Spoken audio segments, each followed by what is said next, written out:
পড়ুয়াদের মাওবাদ অতি বামপন্থার সঙ্গ ত্যাগ করা উচিত, অভিভাবকদের বার্তা মন্ত্রী অর্জুন সিংয়ের।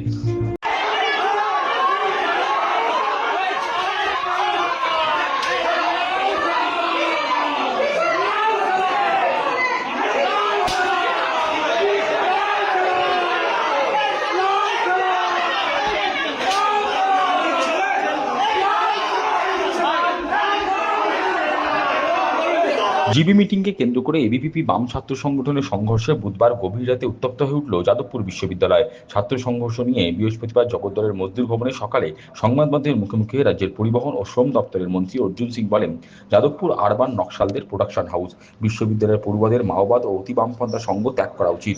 দেশবিরোধী কার্যকলাপে যাতে পড়ুয়ারা যুক্ত না হয় সেদিকে অভিভাবকদের নজর রাখা উচিত। সদস্যদেরকে একটাই কথা বলবো, যাদবপুর ওই দিমাগি নকশালীদের, আরবান নকশালদের প্রোডাকশন হাউস আছে, যেরকম জেএনইউ ছিল, জেএনইউ এরকম এটা আছে বাংলা। এটা প্রত্যেকটা স্টুডেন্টকে বোঝাতে হবে কি এই মাওবাদী কালচার, এই বামপন্থী অতি বামপন্থী কালচার, এটা ছাত্রদের যে মগজ ধোলাই করে তাদেরকে রাষ্ট্রবিরোধী চিন্তা ভাবনার মধ্যে ঢুকিয়ে দেওয়ার চেষ্টা হচ্ছে, এখান থেকে সাবধান থাকতে হবে। সঙ্গে সঙ্গে তার পরিবারের লোকেদেরকেও এটা বুঝতে হবে যে আমার ছেলে ওখানে শিক্ষা নিতে গেছে। যাদবপুর ইউনিভার্সিটি একটা মান সম্মান ছিল, যেখান থেকে এক থেকে এক জেল তৈরি হতো। আজকে সেখানে ওই দিনরাত দেশ বিরোধী কার্যকলাপ,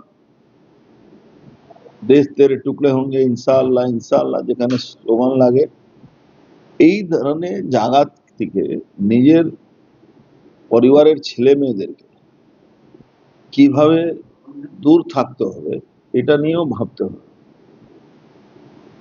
এটাও নিয়েও ভাবতে হবে।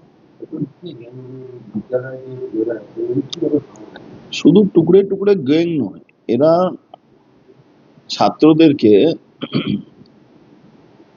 যত খারাপ কাজ সেই দিকে নিয়ে যাওয়ার চেষ্টা, যাতে ওরা চিন্তা ভাবনা না করে।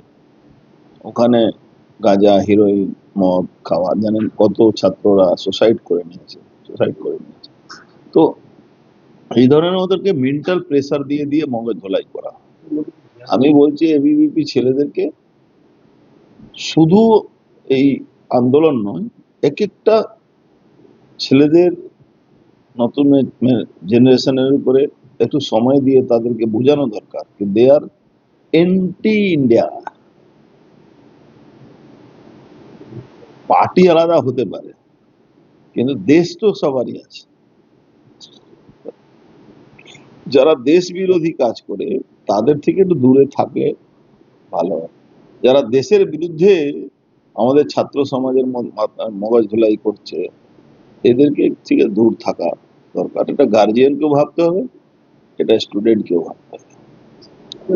প্রসঙ্গত ধর্মীয় ভাবাবেগে আঘাত সংক্রান্ত মামলায় তৃণমূল সাংসদ মহুয়া মৈত্রের বিরুদ্ধে গ্রেপ্তারি পরোয়ানা জারি হয়েছে। এ প্রসঙ্গে মন্ত্রী বলেন, ওনার জন্য বাংলার ভাবমূর্তি নষ্ট হচ্ছে। মন্ত্রীর কথায়, আমরা নারী শক্তিকে সম্মান করি, অথচ একজন মহিলা সাংসদ হয়ে উনি বেফাঁস মন্তব্য করছেন। দেখুন, মহুয়া মিত্র সবসময় বেফাঁস কথা বলে, মহিলা হওয়ার সুযোগ নেই। কিন্তু ওনার ব্যাপারে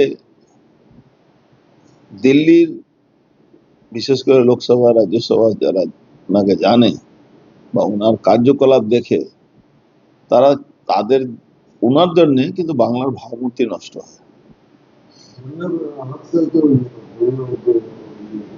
ধর্মীয়টা তো একটা আলাদা জিনিস। একজন মহিলা হিসাবে ওনার যা কাজকর্ম থাকা দরকার, একজন সাংসদ মহিলা অনেক সংযম থাকা দরকার। সব সংযম পার হয়ে কোথায় পয়সা নিয়ে প্রশ্নপত্র করা, কোথায় নানা রকম বেফাঁস কথা বলে নিজের একজন মহিলা মান সম্মান। আমাদের সমাজ তো নারী প্রধান সমাজ, নারী শক্তিকে আমরা সম্মান করি। সেই জায়গায় উনি নিজেই নারী হয়ে নারী শক্তিকে সম্মান কোথায় বাড়াবার হবে, চিন্তা ভাবনা হবে, সে নিজের সম্মানটাও নিয়ে নষ্ট করবে। ভারতীয় সেনার বিরুদ্ধে কুরুচিকর মন্তব্য করেছেন। আমি তো এইটুক বললাম কি উনি ওনার মতন মহিলাকে ইমিডিয়েট সাংসদ পদ আবার খারিজ করে দেওয়া দরকার। স্যার, বেলজিকে